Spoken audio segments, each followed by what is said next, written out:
Hey everyone, and welcome back to Ideanthro. Now I'm really pleased to be able to bring this episode to you today because I have a great friend and a special guest in Alan Hoban, and we're going to be doing a little two-part series for you. So to sort of introduce you to this, you'll notice that we're standing behind kind of an older style, trash rack and sediment capture pond. And this little two-part series is going to be themed around these kind of older and sometimes problematic assets that might have been put in 10, 15 years ago with really good intentions, and then figuring out how we manage them in the context of a developed urban catchment. So in these two parts, in the second part, we're going to talk technically about some of the challenges with these sorts of assets.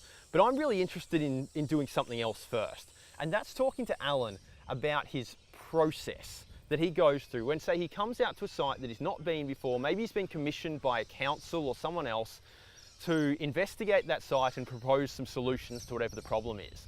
And I've known Al for quite a while, and he has this knack of, with any site or any job, of being able to, investigate it really logically and see some logical conclusions, but also to be able to look at stuff from different perspectives and pick up some really unique perspectives that other people just miss. And I think there's something in the way he thinks or in his process that's really interesting there. So in the first episode of this two-part series, we're going to try and delve into Alan's mind and try and delve into his process of how he investigates sites at the beginning of a project. So Al, welcome along. Thank you. Good to be here. Awesome. So we rocked up on site a few minutes ago and I was setting up my equipment. And first thing is you jumped out of the car and immediately came over here to kind of have a look around at this asset. Perhaps as a way into this, why don't we talk about what you did? You immediately wandered over. Why don't we talk through kind of what you saw, what you looked at, and then we'll take it from there and see what we can pull out. Yeah, great. Well, for me, the thought process started probably a kilometre before I actually got here. Okay. Is on the road in. Okay. Because that gives you a feel for what the catchment's like and the drainage. So driving in, you could see that a lot of the gutters along here had lots of leaf litter. There's a lot of tree cover through this suburb that we're in. And so a lot of the streets had, and a lot of the stormwater pits had quite a lot of leaf litter. Okay. And so that's a clue to what we're likely to see when we get down to the treatment measures. So okay. So that's interesting. Because I got to admit, driving in, sort of picked up some of that. Ben, who's behind the camera, and I were talking about the tree cover and the like, but we certainly weren't looking in the drains and looking in that finer detail for sure. Okay. Yeah. So you're driving in. You've spotted a few things. So seeing a lot of risk of one of those drains blocking up and causing nuisance flooding, but also what they're likely to be delivering, and also what that drainage is like. So what's the style of housing? Are those roofs connected by downpipes to the street? What's the nature of that curb and channel drainage in the streets? Okay, and is this typical for you? Like, I know a little bit when I first joined the industry, I was always just driving around places and going like, oh, that's a bioretention system and that's that. And they're like, is this typical of you just like all day, every day, you're always on about that stuff? Or are you like coming out to site and deliberately going, okay, right now I need to be looking for this stuff? No, ask my family. It's a bit embarrassing. It's hard to turn off sometimes. Yeah, I know the feeling for sure. I think it's a good trait. But okay, so you've driven in, you've noticed some stuff. Yeah. You pull up. Yep. You came out of the car and you wandered straight over here. What were you thinking? Well, first thing was this sort of inlet arrangement over here. Okay. And just to get a sense of, this is a bit of an unusual flow diversion, so trying to understand how this is working now, but also what the theory might have been to try to put this together. Okay. How did you spot it? Like, why did you want here as opposed to somewhere else? Was there any logic to that, or? So I don't necessarily have a sort of 12-step method I step through in my head for each site. Yep. But it's good to see what's coming towards a site before you start seeing, what the sort of particular site is, because it gives you that idea of context. So looking in here, you can see water, you can see some algal growth on the rocks, the sort of tree cover, thinking about the shade. And it gives you an idea of what's flowing in. And then you get some surprises like the stinking dead cane toad covered in flies down there. Get a shot of that, Ben. We did promise we wouldn't stand next to that for too long, but anyway. Yeah, because if you can smell that through the film, it's pretty, come back over here.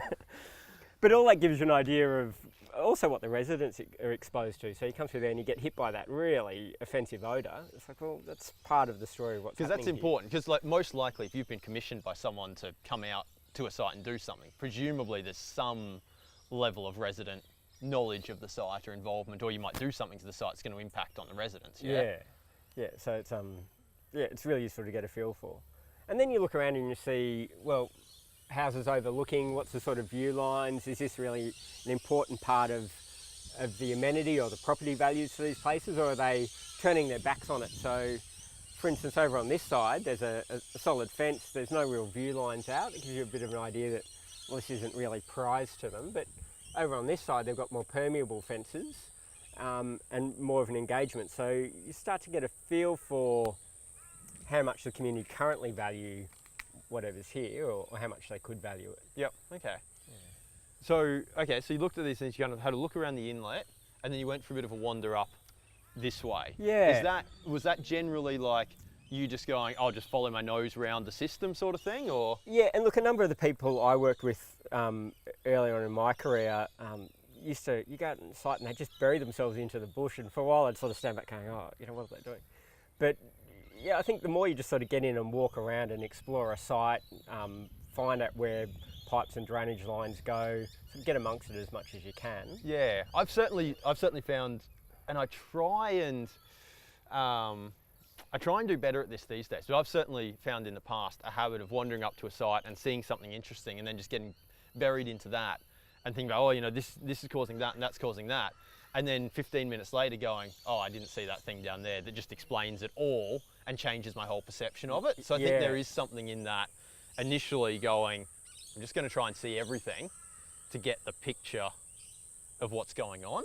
The changing the perception thing's a really interesting one. Like it's hard not to when you've been working in this space for a while, but try to not, as much as you can, put your perceptions in your back pocket and just observe as much as possible. Okay. Because you can start to, the more you come up with a theory about what's going on, even though you might have proven that on so many other sites, this is how these systems work, it does limit your ability to take in new information, because you end up looking for information that reinforces that assumption about how the site's working. This is a cognitive just bias. Can't help this is it. confirmation bias, effectively. Yeah, exactly.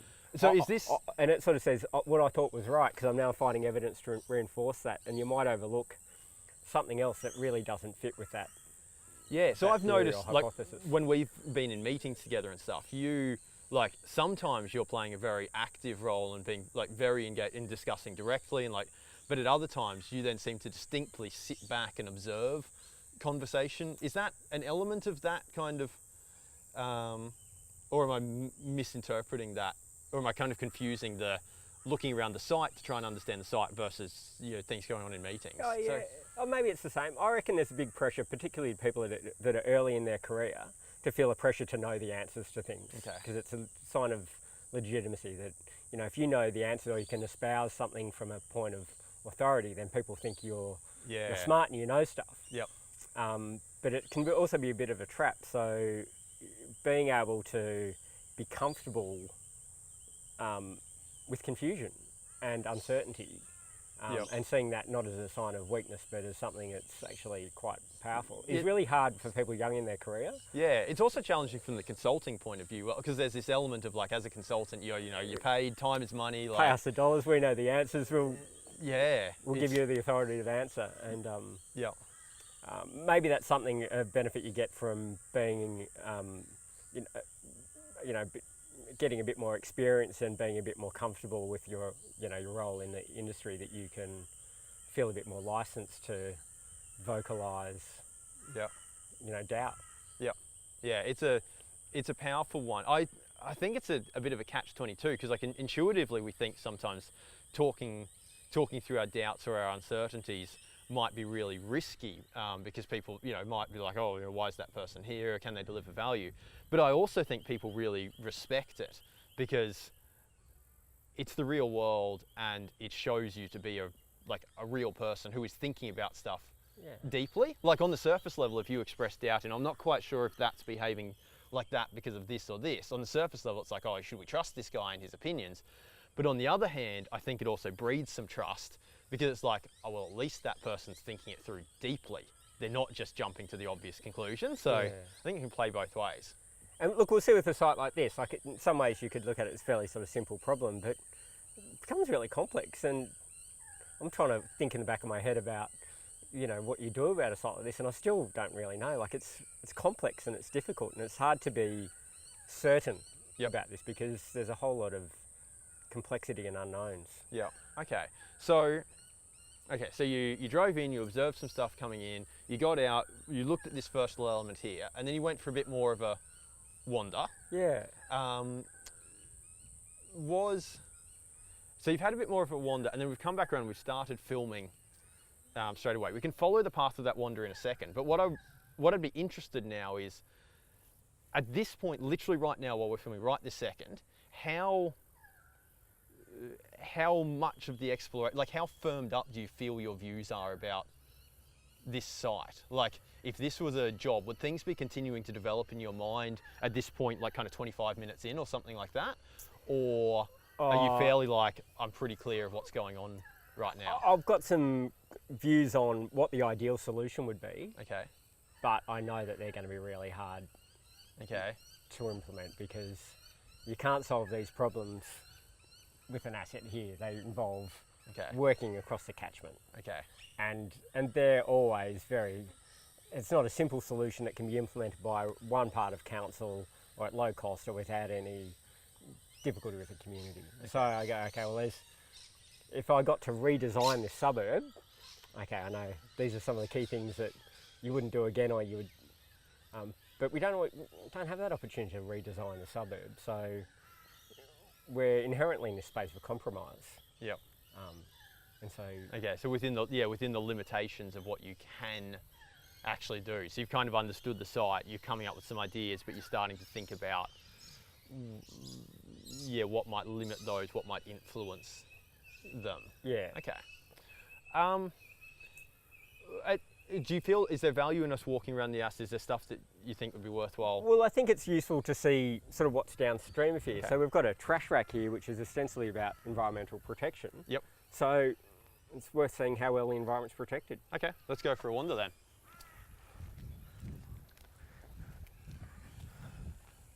So, as you're, well, this is really convenient. We've got a lovely mound here to get a bit of a view out over things. Yeah. So what jumps out at you as we wander around? The first thing, if you look beyond to the lake, if you can catch that on the film, is just that carpet of salvinia, a declared weed, and that just is a sign that that's a very unhealthy lake and it's going to be very expensive for council to maintain into perpetuity. Mm-hmm.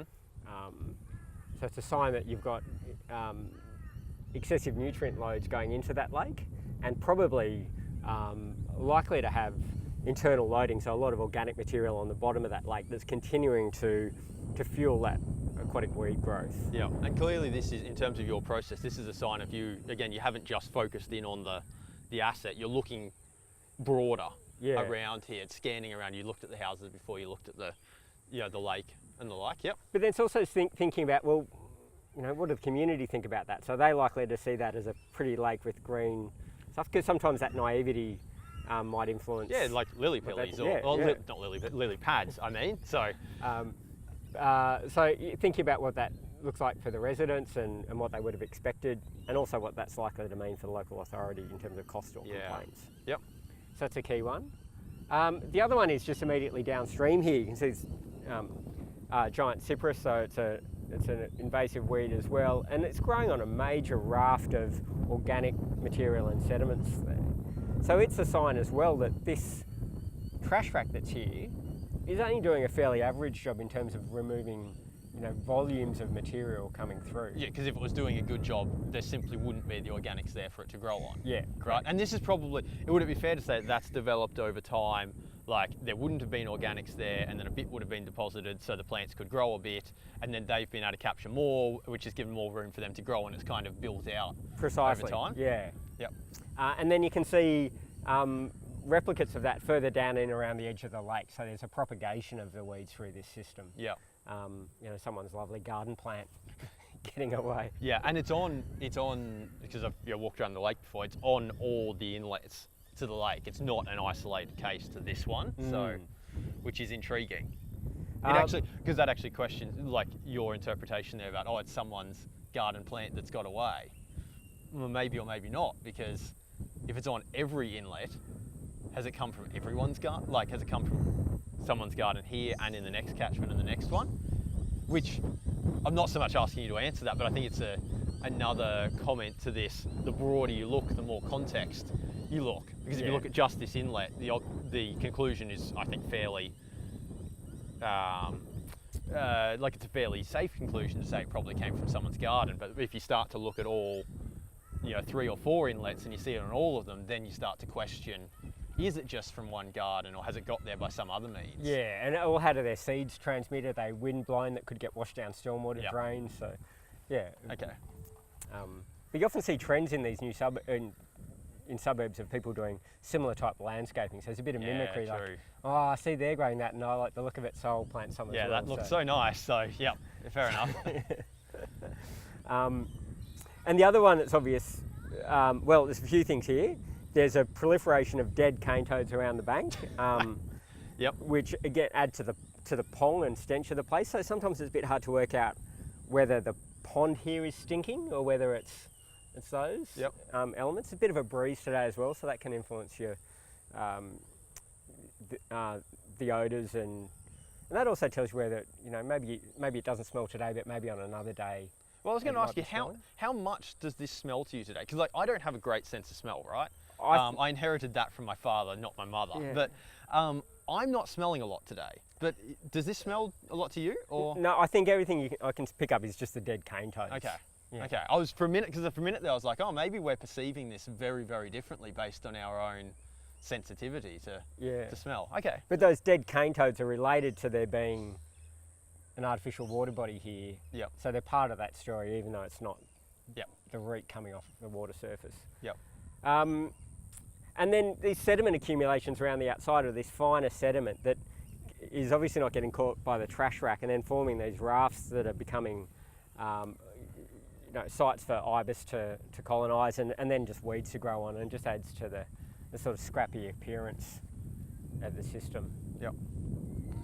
Okay, so if this were, and obviously this is a hypothetical that we're talking through today, but if this were a job that you had been commissioned by a council or someone like that to look into, are you normally going through this process? Like, is the first time you come out to site, are you normally going through that process with the person who's commissioned you, or do you try and get out there first and get some time yourself to think it through, or what's the... Look, more often than not, clients will sort of pack and you go off and bring us back the answer. But as much as possible, if you can walk on site with people and get that exposure. It's often difficult for project managers in council because they've got competing objectives. If they had all the time in the world, they'd probably come and do a lot of this work themselves. A lot of them are quite good at grasping the issues.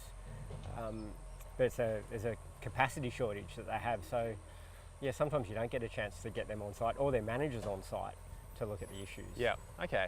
Yeah. Cool.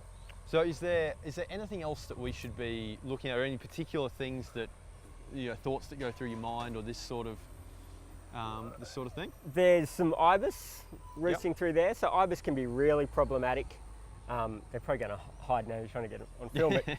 But ibis and ducks are worth being mindful of because they will do a lot of damage to emergent wetland plants. Yep, particularly, and there's some purple swamp hens walking around here that are notorious for that. Yeah, but either pecking away at stems or using them as nesting sites. Yep. So potentially, when you're moving to, if you're thinking about more wetlands and emergent vegetation, then potentially you're creating problematic habitat for some of those birds that might be an issue for the neighbours, and they can actually make the water, by putting plants in that attract those water birds, the water quality can actually be worse than not having done that in the first place. For sure. So I've got one more question for you for this episode. And it was something which, sometimes how you talk through something and you realise that you actually missed the really obvious first question. So we've been talking under this assumption that you've come to site and have a look.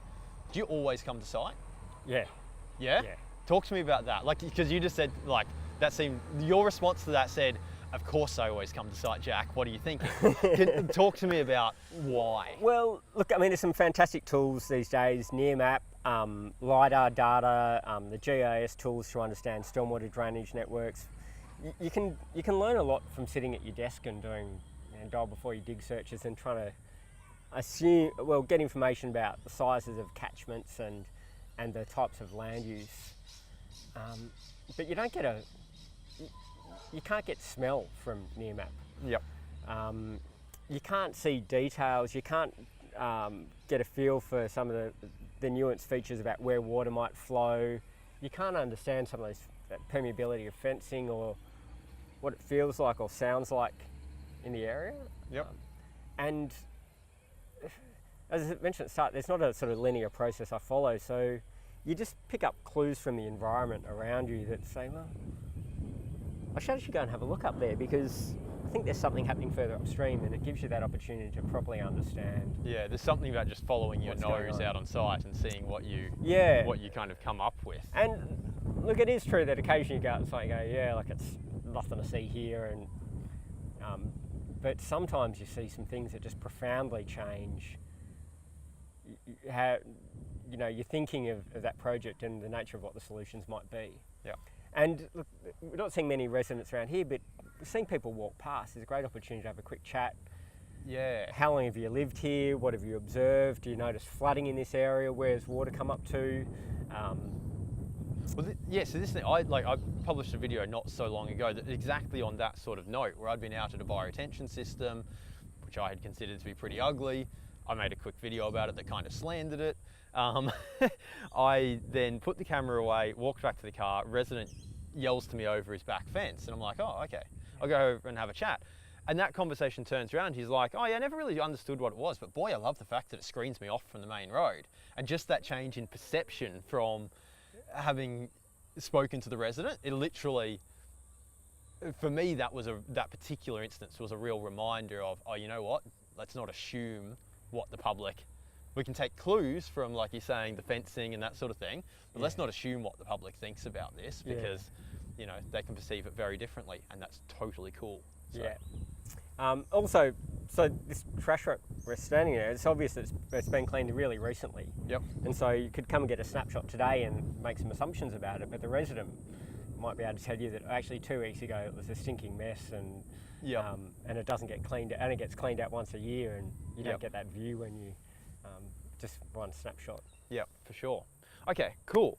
Let's. Do you have any closing thoughts on this episode, or should we pause it here and then come back for episode 2, where we actually talk about how we might deal with this structure itself? Yeah, other than just sort of trust your intuition in terms of what you need to be looking around, and be adventurous and explore around the site as much as you can. Yep. Obviously, don't get bitten by snakes or anything like that. Yeah. But I don't know anyone who's been bitten by a snake or Nor do I. I've seen one snake in my stormwater travels. It was a red belly black snake. Yeah. But yeah. So be safe and let people know where you are. Of course. I need to say that, don't we? But then, be curious, take lots of photos, suspend your judgment, and try to build up as much data as you can that might help. Why do you say take lots of photos? Some people might have phenomenally better memories than me, but I'd find you try to capture so much and you're trying to see so much. Sometimes you get back to the office and you're flicking through the photos and you go, it just helps. It helps you understand it. So do you make a habit of deliberately going back in and having another relook, like a day later or something? Yeah, so sometimes you'll see things that you didn't see. Sometimes it just reminds you of something that is relevant. Yep. And then when you're trying to communicate that as a story, it's like, well, look, here's the photographic evidence. I love the taking of photographs personally for 2 things. One of which is exactly that. Just by randomly snapping stuff over the years, I can't tell you how many times I've, like 12 months later, been like, I need a photo of that, and that's the perfect photo. But also, I like it for, and maybe this is more with kind of my council asset management kind of bent on, but I took a photograph today and I took one you know, a month ago and the month before that and the month before that, and you can see change over time that you can't pick up in one single visit. So yeah, precisely. And tools like Nearmap are fantastic for that. So a site like this looking at a lake, you can look at aerial photos over time, and so you might see that at various times this lake's been completely covered in aquatic weeds and then cleaned, so you can learn a lot from the air as well. Cool. Okay, look, thank you. Well, firstly, thank you, Alan, for the first of this little two-part series, and thank you all for tuning in.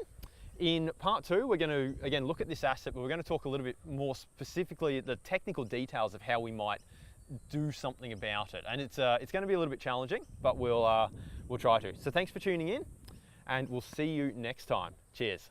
Thank you.